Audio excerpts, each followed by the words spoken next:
For clarity, so people can understand. Of course, we're talking about the different levels to you, right? And within the levels that I've discovered in myself, of myself, you got your good versions and your bad versions. And the bad versions I refer to as monsters, but just because they're bad doesn't mean they don't have good quality.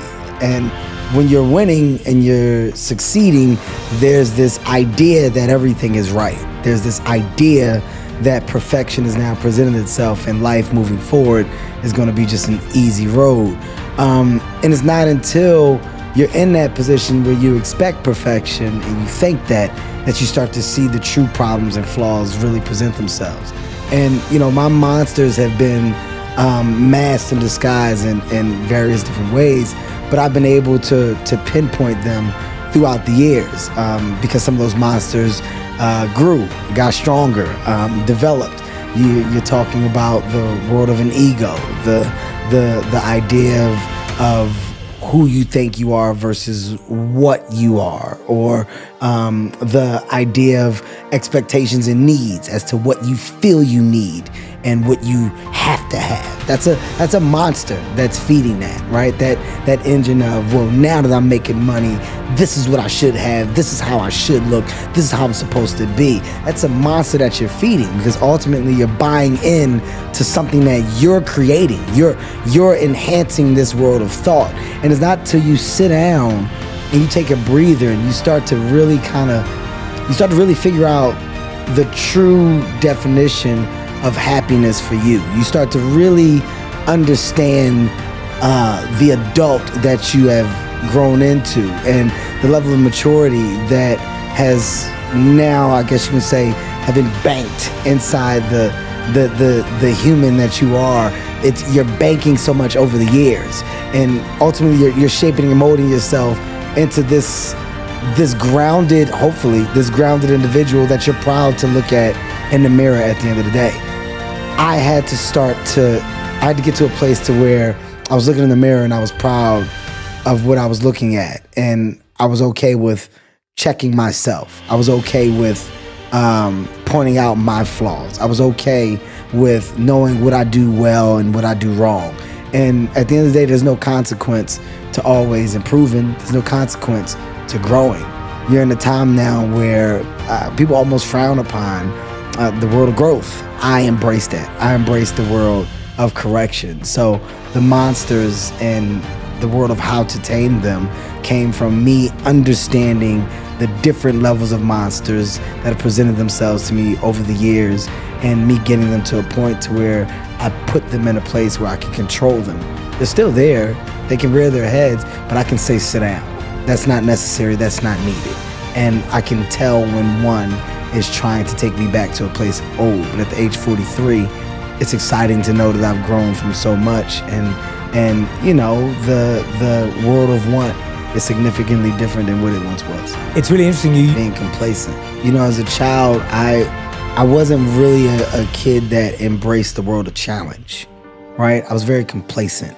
I was okay with being a subpar to low average student, right? I was okay with not trying. I was okay with not giving my all.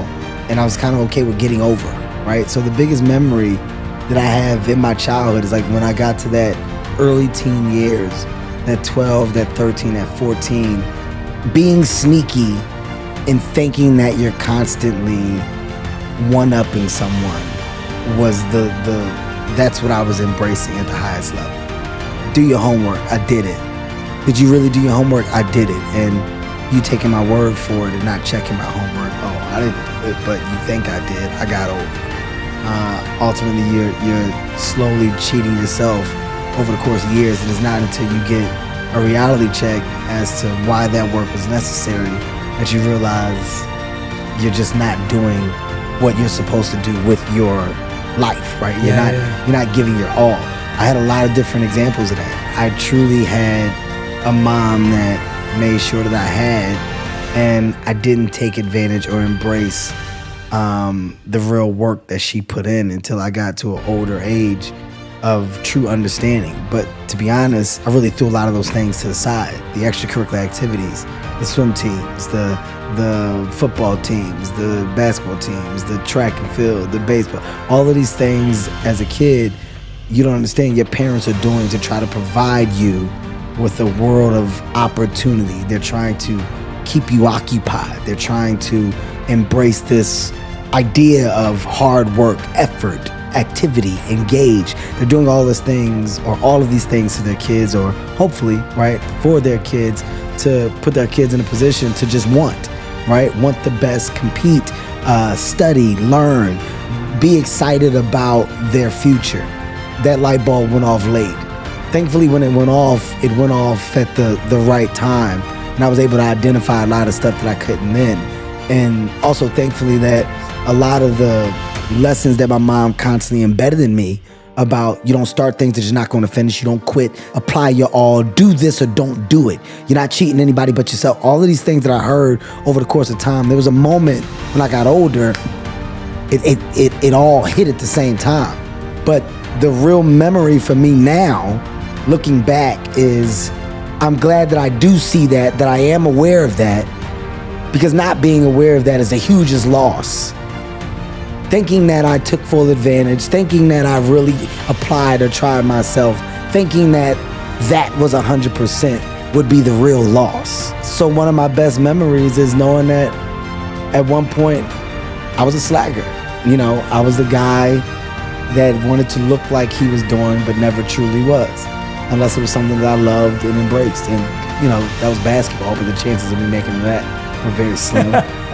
But, you know, that's, to answer your question, it's a ballpark of those memories that I now look back on that I appreciate, but that also act as the fuel for the hard work and the 100% that you see. I can, you know, in having this conversation, I can point to so many examples of how it's so hard to see the good if you're only seeing the bad. Like, there's so many people that struggle with what their version of success is because they're looking at someone else's.